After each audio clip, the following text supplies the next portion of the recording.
Alléluia, peuple de Dieu, que Dieu soit loué. Merci Seigneur Jésus-Christ pour ta bonté, merci pour ta faveur. Seigneur Jésus-Christ, je sais que ce matin, pour ceux qui nous suivent ce matin, cet après-midi, pour ceux qui nous suivent même le soir, je sais Seigneur que ta parole va bénir une personne. Que toute gloire te soit rendue, j'ai ainsi prié au nom de Jésus. Amen. Bien-aimés dans le Seigneur, on a pamboli lisusu nzambe. Oui, à permettre que tout koutana lisusu mokolo ya lelo. Mikolo uti koleka, tozala kinabino, lelo lisusu nzamba sali biso faveur to koutana na yo. Zamba pambola la servante de Dieu, mon pasteur bébé Chibola. Azong sele belé. Et yo pozola ndanga na yebi ke mateya ya mokolo ya lelo e ko pambola yo. Et bien aimé dans le Seigneur, ceux qui ont la mateya yo ko garder en opona yo te. Mais na ko sepela pe o partager en na ba misusu et cause la bénédiction pour na biso. Alléluia. Mokolo ya lelo bien aimé, Dieu nous a donné un thème merveilleux. Nous allons lire la parole de Dieu. Mais thème nazo pesa yo na nous thème na biso ezali, il me fait reposer dans de verts pâturages. Il me fait reposer dans de verts pâturages. Azali ko vandisa biso na matiti ya mobesu. Azali ko vandisa biso bisika moko ya makasa ya mobesu. Tokotanga passage mibale ya liboso yebiango, Psaume 23, premier verset tina deuxième verset. Psaume 23, 1 à 2. Deuxième passage, Tokotanga ezali Marc chapitre 6, verset 35 à 42. Marc chapitre 6, verset 35 à 42. Menazo banana Psaume 23, 1 à 2. Je lis au nom de Jésus. La Bible me dit ceci. Cantique de David. L'Éternel est mon berger, je ne manquerai de rien. Il me fait reposer dans de verts pâturages. Il me dirige près des eaux paisibles. Nazu texte ami balé Marc chapitre 6 verset 35 tina 42. Marc chapitre 6 35 à 42. Comme l'heure était déjà avancée, ses disciples s'approchèrent de lui et dirent: ce lieu est désert et l'heure est déjà avancée. Renvoie-les afin qu'ils aillent dans les campagnes et dans les villages des environs pour s'acheter de quoi manger. Jésus leur répondit: donnez-leur vous-même à manger. Mais ils lui dirent: irions-nous acheter des pains pour 200 deniers et leur donnerions-nous à manger? Il leur dit: combien avez-vous de pains? Allez voir. Ils s'en assurèrent et répondirent: 5 et des poissons. Verset 39. Alors il leur commanda de les faire tous asseoir par groupe sur l'herbe verte. Il nous fait asseoir sur l'herbe verte. Il leur, alléluia. Et puis de Zolo Baboué, ils s'assirent par rangée de 100 et de 50. Il prit les 5 pains et les 2 poissons, et levant les yeux vers le ciel, il rendit grâce, et puis il rompit les pains et les donna aux disciples afin qu'ils les distribuassent à la foule. Il partagea aussi les 2 poissons entre tous. Tous mangèrent et furent rassasiés. Alléluia. Dieu est bon, bien-aimé. Passage ami balé toti kotanga. Bible zobi sabiso Jésus azalaki na ba disciple nae. Leur Jésus a été, il y avait des gens oh yo babanda ki kolanda yesu mais ben komona ke poko ekomi. Leur bamoni ke ere koma ki tellement avancé. Ba disciple ba pas Jésus. Ba bisi Jésus balobi Jésus. Ere c'est qui? Ngonge c'est qui? Bengana batu nyonso ba kende koluka biloko kolia. Tofandi pena bango ebele poko ekoki ekomi tango kolia mingi balembi ba kende. Yesu lobite bolukela bango esika ya kovanda, bolukela bango esika matiti ezali mobesu. Bible lobi l'herbe verte. Bolukela bango esika wana nde bovandisa bango. Bien aimé, yango na biso teme na biso mokolo ya lelo ezali il me fait reposer dans le vert pâturage. Avandisaka biso esika ya matiti ya mobesu. Avant na kota bien aimé na mateya na biso, na kwa biso loko moko ya liboso, na kwa biso sur le vert pâturage. L'air nazoloba qu'il me fait reposer dans le vert pâturage. Nangine biso loko moko bien aimé. Ezali nzamba avandisaka biso esika lié moko ngazobenga ngo ya prise en charge. Bisika ye moko nzambe azwaka biso na charge. Yango nazomona ngo tozobenga le vert pâturage. Le vert pâturage c'est un lieu excellent. Bisika moko ya malamu Yesu amona ke soki na vandisi bampate na ngai bakoya minene. Alléluia, bien-aimé. Zala na kondima ke nzamba kopesa oyo zozelela te. Le vert pâturage, bien-aimé, c'est là où la personne peut aller pour se ressourcer. Na kei na vandi wana na sui mwa ya kolia na sui force ngayo na sinya lembaki. Tellement na vandi na matiti ya mobesu. Na zongeli makasi. Po mabomba miesa la kanesika wana. Alléluia. Et le quoi le bosso ngane biso sur le vert pâturage. Po toko yoka yango na kati ya mateya na biso. Et le quoi mi balé bien-aimé. Donc on le béla sur les personnages na kati ya texte na biso to uti kotanga mi balé. Il y a 3 personnages. Muto liboso na bimisaki c'est Jésus. Bon ya mi balé na kotanga ezali ba disciple. Le 3e personnage c'est la foule. Alléluia. L'air tozo ka sur Jésus ici Jésus azozwa type d'un maître. Jésus-Christ azozwa image ya papa un père et Jésus-Christ azozwa image ya yemoko nzambe de Dieu. Alléluia. L'air tozo mona na texte on a Jésus mon nom c'est un père. Mon ambala que Jésus a sa papa, mon Jésus a sa nzambe. Deuxième personnage tolobaki tokolobela c'est sur les disciples. On comprend que dans le texte de Oyo, tozo bimisa ba disciples comme image ya monde. Image ya bato bazo ko entourer biso. Image ya mokili bato to vandi na bango. Tozo benga bango ba bimi image ya ba disciples na texte de Oyo. On comprendre pourquoi na bisio bongo. Et troisième image ou troisième personnage, o totangaki ezali foule la foule. Na kati ya foule bien aimé. Tozo mona yango lokola image ya yo ozolanda nangai. Biso tozo zwa siko image ya nini ya foule. Alléluia. Alléluia. Bien me yango na ngine biso loko moko. Tango zo kangama na nzambe. Tango zo salela nzambe. Yeba ke nzamba kotika otema kovandisa na ba vert pâturage. Nzamba kotika ote bien aimé. Nzamba kovandisa bisika oyo kanaki kovanda tambala moko te. Il me fait reposer dans le vert pâturage. Point liboso na ngine biso bien aimé na mateya na biso na kozwa peut-être 4 ou 5 points. Point liboso na ko biso bien aimé. Et ça dit que le monde ne voit pas comme Jésus. Alléluia. Mokili e monaka te ndenge Yesu amonaka. Mokilo na solobela ce sont des disciples na texte on appelle ça kio. Dans Marc chapitre 6 verset 35. Bible zolo ba disciple l'air ba ye ba moni poko ekoki. Ba disciple ba ye. Ba ye bisi Jésus bengana bato oyo ba kende pona nini ngonga ekoki. Ta ekoki bato ba kende bien aimé. Tala ba disciple. Bazo mona bato bazo mona nzala bato to koka ko supporter te. Mais Jésus-Christ l'air a moni bato ba ko bisa lobi non. Boluka bovandisa bango dans l'herbe verte.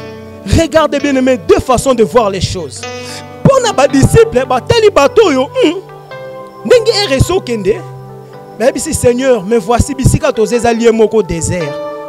Bisika tozali, ezali bisika moko kauka bien aimé. Muto akoki ko présenter yo, bilembo moko pour décourager yo. Mais yeba muto zanae, il est là pour t'encourager. Yeba muto zanae, azali wana pour atelemisa yo. Le monde présentaka ka ba bilembo moko pour na ko décourager bato bazolinga ba salela nzambe. Les déserts. Ba disciple babi maître, ta la place tozali ezali bisika moko désert. ezali bisika moko akokauka. Oh bien-aimé, regardez comment muto azalaka. Devant les problèmes, muto akoki ma responsabilité nae. Okoki kokome pa muto komi libako atali ngana zalaka kanae mpona nini boy. Okoki ko sala ke mutu asala nini akima responsabilité na atali poko ekoki. Anavandi pena e mingi. Soki na continuer bwe akosenga. Soki na continuer bwe akosala mutu asaka ka mutu bien-aimé. Mais na so biso moninga malamu eza nzambe. Esika batu ba moni désert, mais na kati ya désert nzamba zo mona esika matiti ezali. Bien-aimé na vie na yo na zo biso loko moko. Batu bako komona limite moko mais na zo biso nous avons un Dieu capable ya kolongola ba limite pe ko salela mutu makambo mutu muso ko sala te. Pesa ngamen moko bien bien-aimé. Là ba disciple bazoloba, balobi tozo mona désert, babi toza na désert. Balinga baloba que nous sommes limités. Dans ta vie, les gens peuvent voir l'échec. Dans ta vie, les gens peuvent voir des limites. Dans ta vie, il y a un Dieu capable de comprendre que makambo sili na nuté. Capable de comprendre que makambo bandi bien-aimé. T'as là deux façons de voir les choses. Mokilezo monelo kwa bosso les déserts. Mokilezo monelo kwa mibale le temps. Mais Jésus-Christ est malgré le temps. Jésus-Christ est malgré les déserts. Mutu nyuso yo kaka parole ya nzambe, je t'assure que Jésus a besoin de toi. Na sepela kanelo komoko bien-aimé. La présence de Jésus-Christ influence la personne et donne la forme. L'heure natanga kana Genèse chapitre 1 verset 1 tinade nazotanga mbana leka Bible Bible. Au commencement, Dieu créa les cieux et la terre. La terre était informe et vide. Il y avait des ténèbres à la surface de l'abîme. Et l'Esprit de Dieu se mouvait au-dessus des eaux. Alléluia. Bien aimé, quoi bisolo comment quoi? Pour des disciples, bamona kike forme ezali susute. Tolembi. Mais na quoi bisolo comment quoi yo sambela kanzambe. Et si kanyo so bakoy koloba ke forme zate. Et si kanyo so bakoy koloba ke loko koki komona na te. Mais comme tu as Jésus, bien aimé, l'Esprit de Dieu est influençant sa vie à batou et ça la que parole est là dans zoto. L'Esprit de Dieu. L'Esprit s'est mouvé au-dessus des eaux, là où il y a l'Esprit. Même s'il y a les ténèbres, bien aimé, les ténèbres ne régneront pas toujours. L'Esprit de Dieu est dans ta vie. L'Esprit de Dieu est dans ta famille. L'Esprit de Dieu, tant que Jésus a zomona yeba ou kokende musika ya nzambe, te.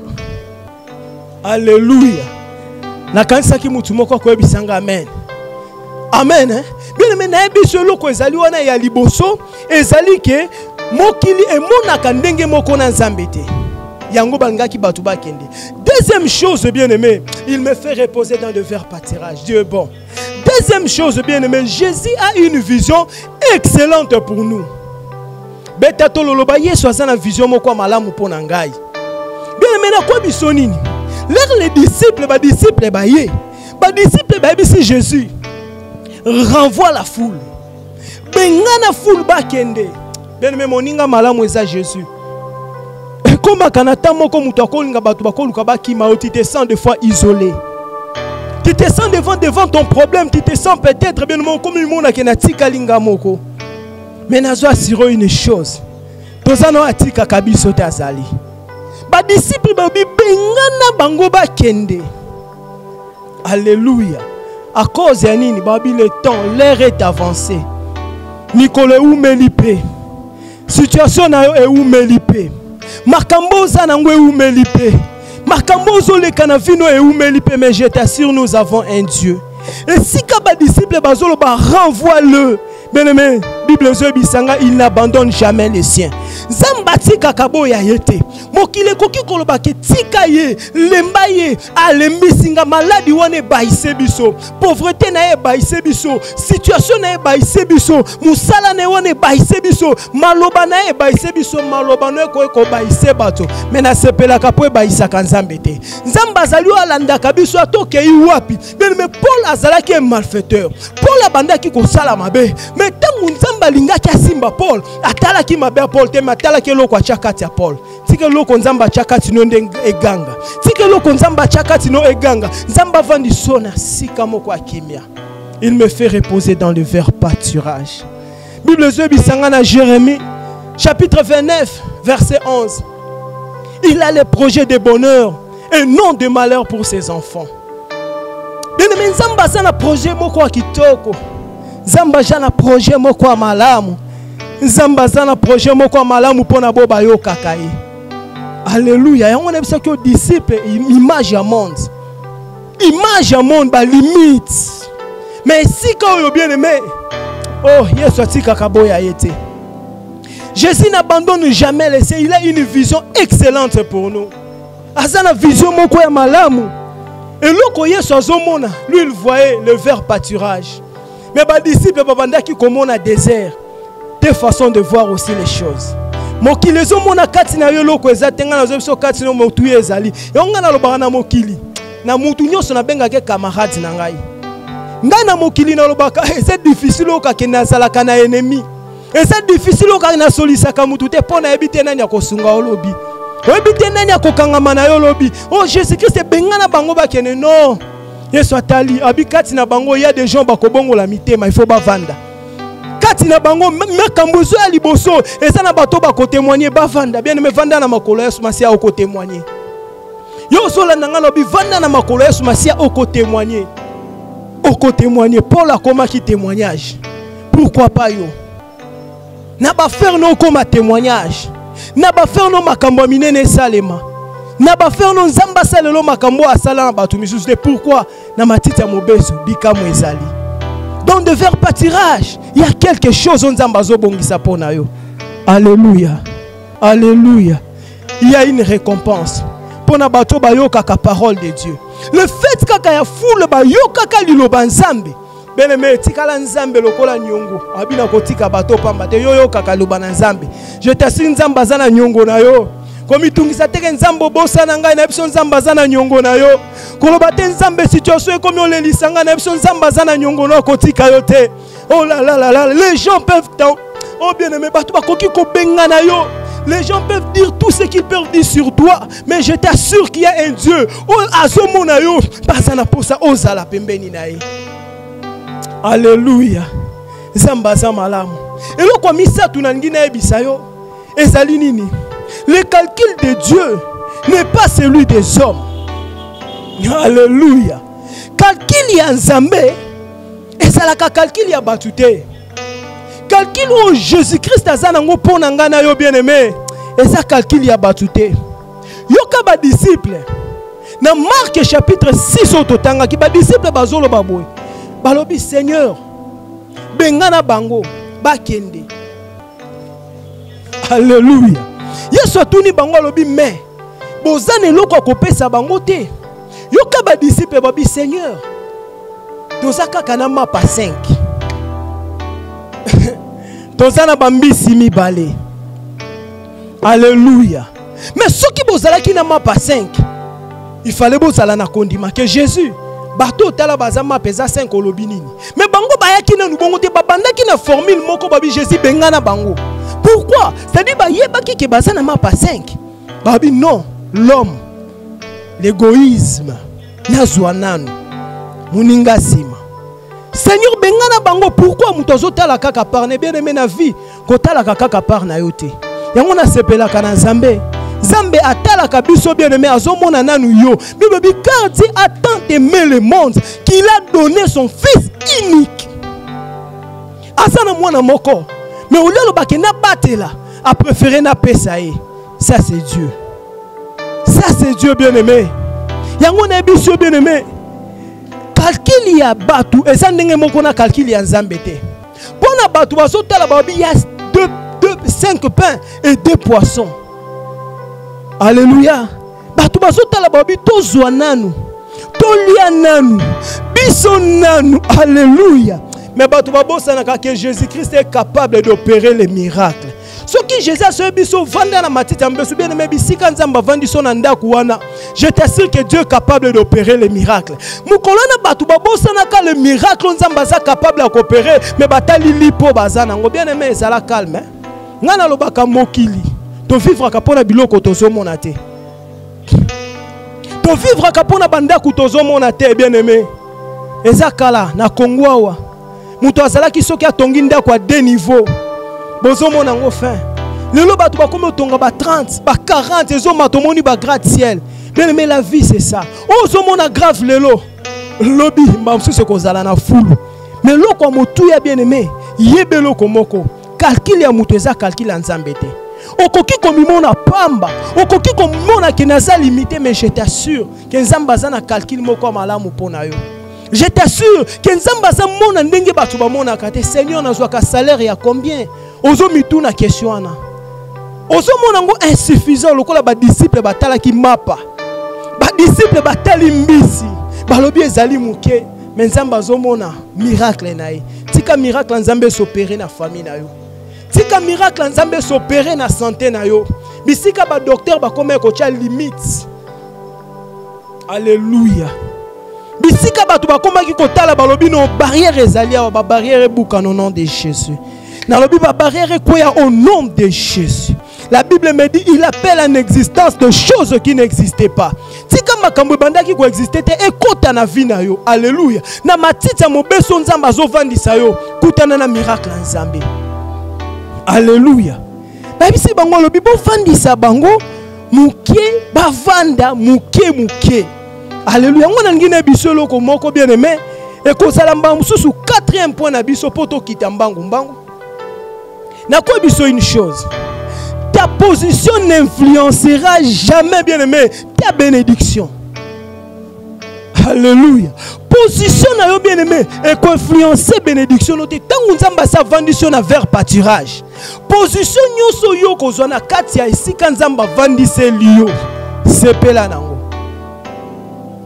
C'est-à-dire tant ozo salela Nzambe, Jésus-Christ est dans ta vie. Ozala ne lo côté sepela.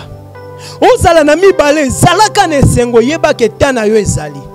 Tala makambu Jésus asala Jésus bisi ba disciple abibo vandisa bango na ba ranger ya 100 na ya 50. Mais je me posais une question.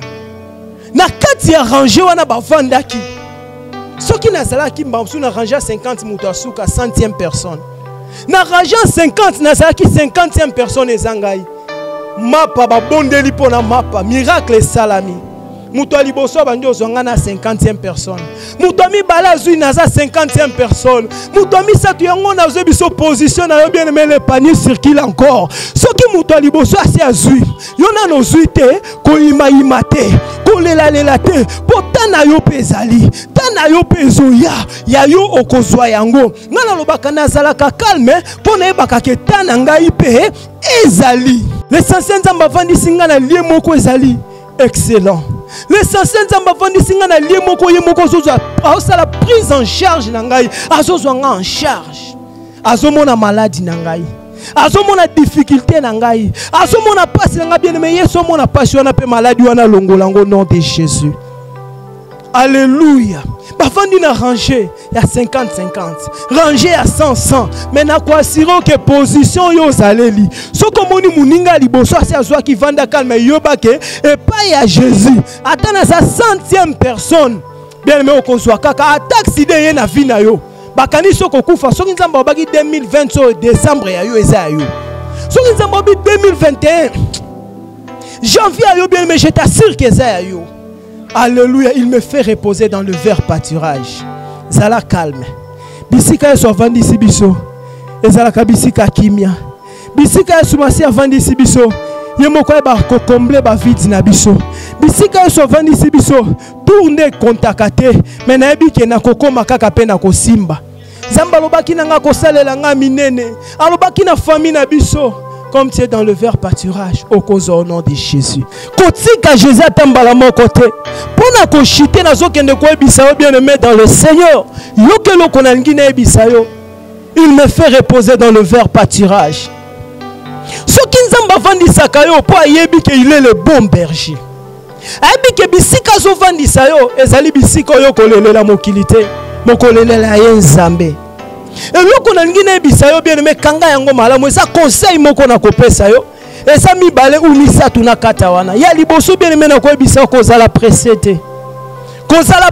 bien aimé ya kotika Yesu te bien aimé n'abandonne pas Jésus N'abandonne jamais Jésus-Christ dans ta vie, bien-aimé. Okutana na problème ya mineno de lekelio. Kotika Jésus te. Mutu aya pe ko décourager o te ke ya molonga za te, bien-aimé. Kotika Jésus te. Kangama na Jésus. L'ami fidèle c'est Jésus. L'ami par excellence c'est Jésus, bien-aimé. Moninga kitoko, moninga malamu kangama na Yesu.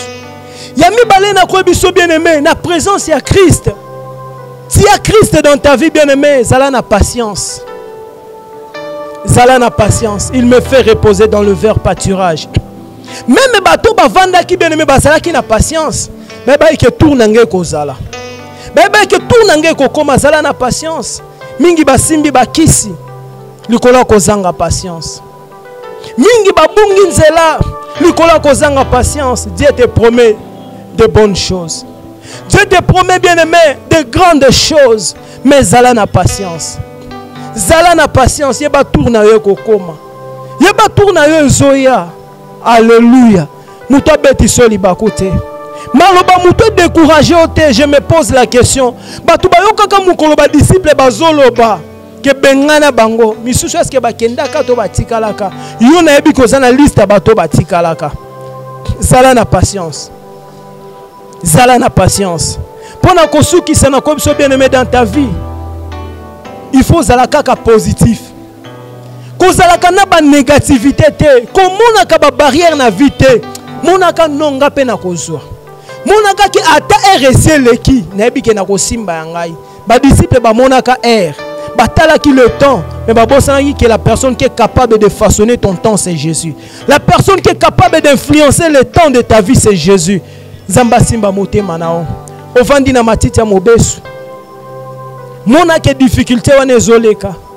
Mona likamboza na ngona motema na yo ezoleka. Koluka solution libanda te, la solution c'est en Jésus. Fongola motema nao, fongola maboko esiko zali.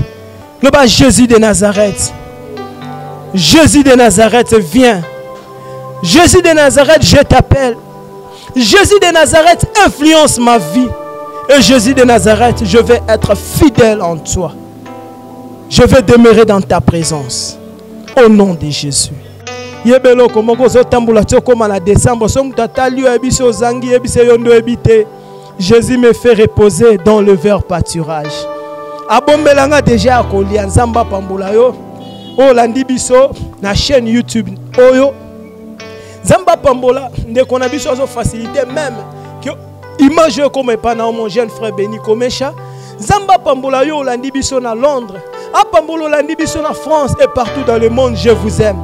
Ma grande famille, mes amis, mes frères, mes sœurs, pour soutenir l'œuvre de Dieu, Zamba Pambola yo, que le bon Dieu vous bénisse, ainsi que l'église, tout par la grâce de Dieu, to Pamboli Bino na Kombo na Yesu. Bye bye, à la prochaine. Merci Jésus.